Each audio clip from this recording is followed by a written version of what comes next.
Welcome to শিরিনস kitchen. আমি শিরিন। আজ আপনাদের চিনির গজা বা খোরমা তৈরি করে দেখাবো। এটিকে অনেকে মুরালি বা ঝুরি ভাজা বলে থাকে, তবে আমি এখানে ঝুরি ভাজা নামে আপনাদের সামনে এই রেসিপিটি উপস্থাপন করছি। চলুন তাহলে দেখি। চিনির ঝুরি ভাজা বানাতে এখানে নিচ্ছি 2 কাপ ময়দা, 3 টেবিল চামচ সয়াবিন তেল, প্রয়োজন মতো লবণ। এখন এটাকে ভালো করে নেড়ে নেব।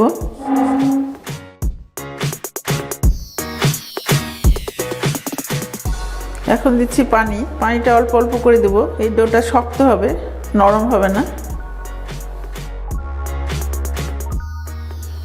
কিছুক্ষণ আটাটা নেড়ে নিলাম। এখন এটা র্যাপিং পেপার দিয়ে ঢেকে রাখছি 20 মিনিটের জন্য। 20 মিনিট পরে ফিরে আসছি।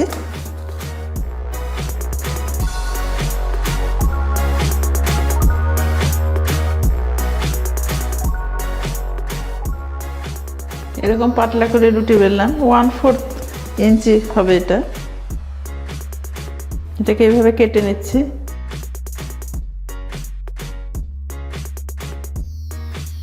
এটা মোটা হলে আবার একটু করে বেলে নেবেন, অসুবিধা নাই। এখন এখানে মাঝখান দিয়ে আমি কেটে নিচ্ছি।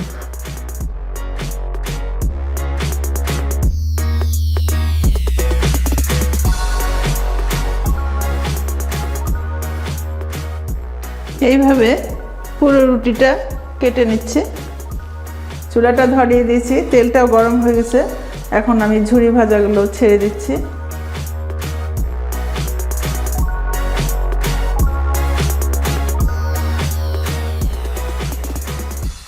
তেলের মধ্যে একটু নেড়ে নেড়ে এগুলো ছুটিয়ে দিতে হবে। মিডিয়াম থেকে একটু কম জালে ভাজবো। যখন বেশি পরিমাণে দিব তখন জালটাকে বেশি করে দেব। এখন আমার পরিমাণ কম, এই জন্য জালটাকে কমিয়ে দিতে হবে। ঝুরি ভাজাকে একটু সময় নিয়ে ভাজতে হবে, নাহলে ভিতরটা ক্রিস্পি হবে না। ক্রিস্পি না হলে ঝুরি ভাজা খেতেও ভালো লাগবে না। এটা অনবরত নাড়বেন, তাহলে খাস্তা খুব ভালো হবে। গোল্ডেন ব্রাউনটা একটু বেশি হতে হবে, নাহলে এটা খাস্তা হবে না। আমি উঠিয়ে ফেলছি। ঝুরিগুলো ভাজা হয়ে গেছে। দেখেন কতটা ক্রিস্পি হয়েছে। ভিতরটা একবারে ড্রাই হতে হবে, না হলে সেটা খুব ভালো হবে না। এজন্য এটাকে সময় নিয়ে ভাজতে হবে। এখন এটা চিনির শিরা তৈরি করব। চিনির শিরার মধ্যে দিব। চিনির সিরাপটা তৈরি করছি। এখানে 1/4 কাপ পানি দিলাম, আর এখন দিচ্ছি 1/2 কাপ চিনি। চিনিটা আপনারা ইচ্ছা মতো দিবেন। যদি বেশি চিনি না খেতে চান তাহলে চিনি একটু কমিয়ে দিবেন, কিংবা বেশি খেতে চাইলে আর একটু বাড়িয়ে দিবেন।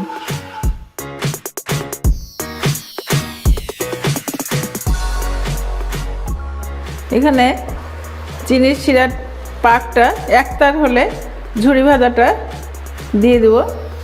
হয়ে গেছে। এর মধ্যে আমি দিচ্ছি 1/2 চা চামচ ঘি। এটা ফ্লেভারটা ভালো হবে, এই জন্য এটা আপনাদের ইচ্ছা অনুযায়ী দিবেন। আমি দিয়ে দিচ্ছি।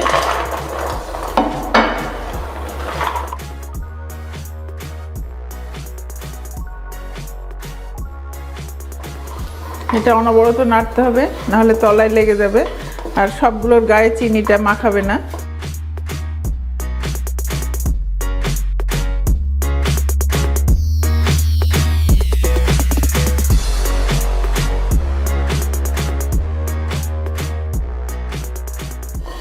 চিনিটা দেখেন আস্তে আস্তে ড্রাই হয়ে গেল এবং ঝুরিগুলো একটা একটা হয়ে গেল।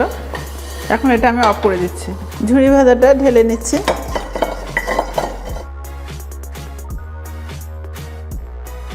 ভিতরটা দেখাচ্ছি।